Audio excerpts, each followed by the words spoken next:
Nunca na história desse universo uma medida de onda gravitacional foi feita de maneira tão bonita. Aqui é o Caio Gomes de Amsterdã e finalmente medimos! Por que eu tô comemorando? 11 de fevereiro de 2016, o dia que foi anunciado uma das medidas mais importantes da história da física.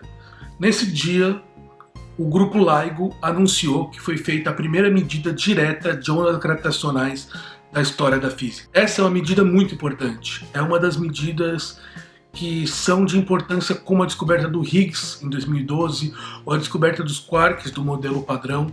Então é uma das descobertas que realmente são das mais importantes que foram feitas na história da física. E é um tema muito legal para a gente poder conversar um pouco sobre o que a física tem sido feita. Mas é impossível que eu fale isso aqui em um vídeo só. Então eu vou dividir essa história em alguns vídeos diferentes para que eu possa conversar com mais calma sobre cada uma dessas coisas que aconteceram. Nesse primeiro eu vou falar de maneira mais geral sobre a descoberta. Em um outro eu vou falar de maneira mais aprofundada sobre a física das ondas gravitacionais. Em outro eu vou falar mais um pouco sobre o próximo LIGO. Tem muita coisa legal que foi feita ali. Como eu falei, 11 de fevereiro foi o dia que a colaboração LIGO anunciou a medição direta das primeiras ondas gravitacionais. Mas o que é de tão importante nessa medida? Por que ela é tão importante para a física? Quando Einstein, em 1915, revelou as leis da gravidade geral, então as leis da relatividade geral, o que ele fez foi desenvolver e mostrar como as leis da gravidade se adaptariam com aquelas da lei da relatividade restrita que ele havia divulgado em 1905. A gente já sabia que o eletromagnetismo era compatível com a relatividade restrita, então a gente precisava adaptar as outras leis do universo para que elas obedecessem aqueles princípios, ou seja, nada se propagasse com velocidade acima da velocidade da luz e outras coisas que não vêm em questão no momento. Uma coisa muito interessante que surgiu do eletromagnetismo é que existia um comportamento nas equações que tinham um comportamento ondulatório, que eram as ondas eletromagnéticas, que a gente hoje em dia sabe que são a luz. Foi com isso que Maxwell conseguiu unificar a eletricidade e o magnetismo, formando a teoria eletromagnética. Einstein, quando em 1916 estava observando as suas equações, ele conseguiu descobrir que ali no meio existiam também uma solução que era ondulatória, da mesma maneira que Maxwell tinha descoberto. Então ele propôs que a gravidade tinha capacidade também de se comportar como uma onda, que ele chamou de ondas gravitacionais. Esse comportamento foi completamente não esperado, tanto que por muitos anos foi discutido se aquele efeito das ondas da relatividade geral seriam coisas reais ou um efeito puramente da teoria. Foi só nos anos 50 que se chegou a uma conclusão teórica que aquelas ondas seriam sim reais e que poderiam ser medidas. A pessoa que provou isso, hoje em dia a gente sabe que foi o próprio Feynman, que foi o cara que deu esse argumento que mostrou que as ondas da relatividade geral eram possíveis de ser medidas. A história toda disso é uma história bem mais longa e que no segundo vídeo dessa série eu vou explicar para vocês como foi todo o desenvolvimento. Mas nos anos 70 já era de conhecimento geral na física que as ondas gravitacionais existiriam. E já era aceito por quase todos os físicos que aquelas eram soluções reais que geravam efeitos reais. Então nos anos 70, mais precisamente em 1974, dois caras, Hulse e Taylor, eles descobriram um sistema binário composto por duas estrelas de nêutron orbitando uma em torno da outra. Foi a primeira vez que a gente observou um sistema desse com duas estrelas tão próximas. O interessante é que, observando qual que era a distância das duas estrelas, eles perceberam que ela estava diminuindo, elas estavam ficando cada vez mais próximas. E a única explicação por que elas estariam ficando cada vez mais próximas seria a de emissão de ondas gravitacionais. Você poderia fazer a conta qual que era a quantidade de radiação emitida por duas estrelas naquelas condições, quanta energia ia ser perdida e batia certinho com qual era a distância que eles estavam se aproximando. Essa medição, que deu para eles o Nobel de 1993, é considerada a primeira medição, mas não da maneira direta. essa medida que a gente viu agora, apesar de ser uma medida direta, a gente mediu a onda gravitacional em si, a gente já sabia que ondas gravitacionais existiam, a gente já tinha medido elas, só que de uma maneira indireta, observando os efeitos delas em outros corpos. Mas se a medição das ondas gravitacionais em si não era tão importante, por que a medida de agora é tão importante? Como eu acabei de falar, a gente já sabia que as ondas gravitacionais existiam, a gente já tinha, de maneira indireta, observado e medido elas. A capacidade de medir as ondas gravitacionais de maneira direta permite que a gente descubra novos efeitos que antes a gente não tinha nenhuma possibilidade de medir. E esses efeitos que são muito importantes e que levam a essa descoberta de agora ser tão importante. Antes de falar com um pouco mais de calma o que são essas descobertas que a gente pode medir agora com as ondas gravitacionais, me deixa explicar um pouquinho quais são os efeitos que elas fazem no espaço-tempo em si, que efeitos físicos elas fazem. Vamos imaginar que esse pano aqui é o nosso espaço-tempo e a onda gravitacional é uma ondulação que está passando por dentro.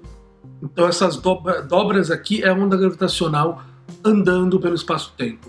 O que acontece é que quando a onda vai andando, as distâncias de coisas que estão em cima desse pano mudam, porque eu tenho umas pequenas dobras, então a distância entre esses dois quadrados aqui muda à medida que ela está andando. Medidas de distância que tenho naquela região vão mudar quando a onda gravitacional está passando por aquela região. E é isso que os medidores como o LIGO fazem. Eles estão medindo a distância de um braço gigante, de 4 km de comprimento, e eles querem medir qualquer pequena mudança que ocorra no comprimento desse braço. E é assim que eles detectam a passagem da onda gravitacional. Mas o que é tão importante nessa medida? Por que a gente comemora tanto ela? Várias coisas estão acontecendo aqui que são a primeira vez que ocorrem. A gente conseguiu mensurar a primeira vez que existem sistemas compostos por 2 buracos negros. Até agora isso era desconhecido pela astronomia tradicional, porque pelos modelos de formação estelares a gente sabe que não deve existir matéria em torno desse buraco negro. Então não é possível se medir pela luz visível que eles estavam girando um em torno do outro. Então a gente nunca poderia medir a existência de 2 buracos negros. Então a única maneira de que a gente poderia mensurar eles era pelas ondas gravitacionais. Apesar que existem medidas que ocorreram no mesmo dia que parecem indicar que houve medida de luz visível no mesmo período. A gente não tem certeza sobre isso ainda, é algo muito preliminar, então isso é algo que vai render muito pano para manga ainda. Outra coisa muito legal é que já que a gente conseguiu medir a fusão dos 2 buracos negros, o pessoal do LIGO foi capaz de medir todo o momento de fusão, então dos momentos anteriores da fusão até os momentos posteriores da fusão dos dois. Os 2 buracos negros estão girando um em torno do outro, que é, nesse gráfico que vocês estão vendo aqui, é esse momento que está mais para a esquerda. Então, quando a velocidade dos dois parece que vai aumentando. Até que chega num momento que eles estão muito próximos, estão se tocando, então a velocidade que eles estão girando, orbitando, é tão alta que eles estão girando uma quantidade absurda de ondas gravitacionais, até que eles se fundem. Que é o que na física te fala que é o ring down, quando os 2 buracos negros vão começar a vibrar, formando um buraco negro que vai se ajustar na nova formação.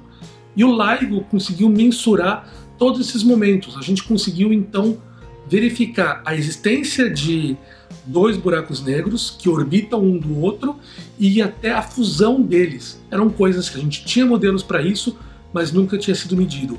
Só isso já seria de uma importância absurda. Outras medidas muito mais complicadas de se explicar aqui, a gente pode determinar por essas medidas, pelo mensuramento das ondas gravitacionais. E uma delas é que a gente consegue agora escolher um limite superior da massa do grávido. Se a gente quer entender como a gravidade se liga com modelos quânticos, a gente precisa entender qual que seria a massa dessa partícula que seria representada pela gravidade. E pela essa medida do pessoal do LIGO, a gente já consegue estabelecer um novo valor para qual seria o valor máximo da massa dessa partícula. E além disso, tendo a capacidade de mensurar as ondas gravitacionais, a gente pode utilizar esses dados no futuro para entender a relatividade geral em situações que a gente não entende hoje em dia. Então, observando esses dados, a gente vai poder no futuro entender melhor como a relatividade geral funciona no regime de campos fortes. Então, quer dizer, quando a gravidade é tão forte, por exemplo, perto de um buraco negro, que ela basicamente a gente não consegue medir utilizando modelos tradicionais. Então, a capacidade de medir essas ondas gravitacionais permite que a gente estude a relatividade geral em situações que a gente considerava impossíveis no passado. E a medida inicial dela, a medida de descoberta dela, já conseguiu provar coisas que até agora só existiam em modelos teóricos. É por isso que muita gente está animada com isso. Não é pela descoberta em si das ondas gravitacionais, que a gente já sabia que elas existiam, mas sim pela capacidade de abrir uma nova era da astronomia, que é chamada astronomia de ondas gravitacionais. Eu vou falar no segundo vídeo unicamente sobre as ondas gravitacionais, mas alguns detalhes que são importantes. Um planeta só não gera ondas gravitacionais, uma estrela só não gera ondas gravitacionais.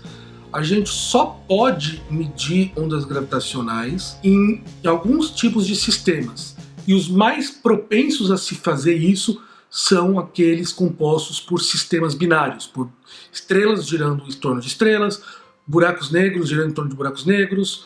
Eles são os que são os mais propensos a se gerarem ondas gravitacionais. Isso é muito importante. E é por isso que a gente precisou encontrar esse tipo de sistema para que se medisse. E é por isso que aquela representação do Sol gerando ondas gravitacionais é errada. A gente precisa de sistemas que tenham acelerações para que ondas gravitacionais aconteçam. Então, só para poder encerrar esse primeiro vídeo, o que os fatos importantes? Nós medimos pela primeira vez ondas gravitacionais de maneira direta.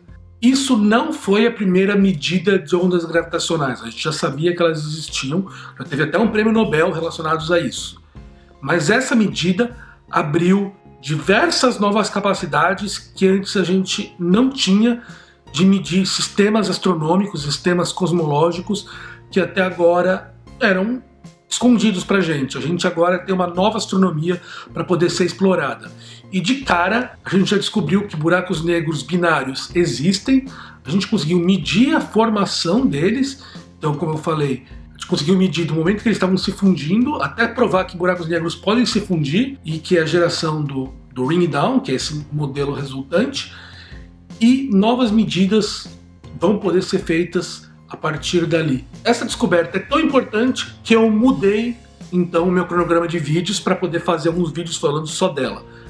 Esse primeiro vídeo foi para introduzir o assunto, a gente vai falar mais especificamente sobre as ondas gravitacionais e mais especificamente sobre o LIGO em 2 vídeos futuros, para que vocês possam realmente entender todo o poder dessa nova descoberta que a gente acabou de ter. Espero que vocês tenham gostado, aguardem os próximos vídeos, e para quem não quiser perder os próximos vídeos, se inscreva aqui embaixo para poder ficar sabendo quando eu lançar eles.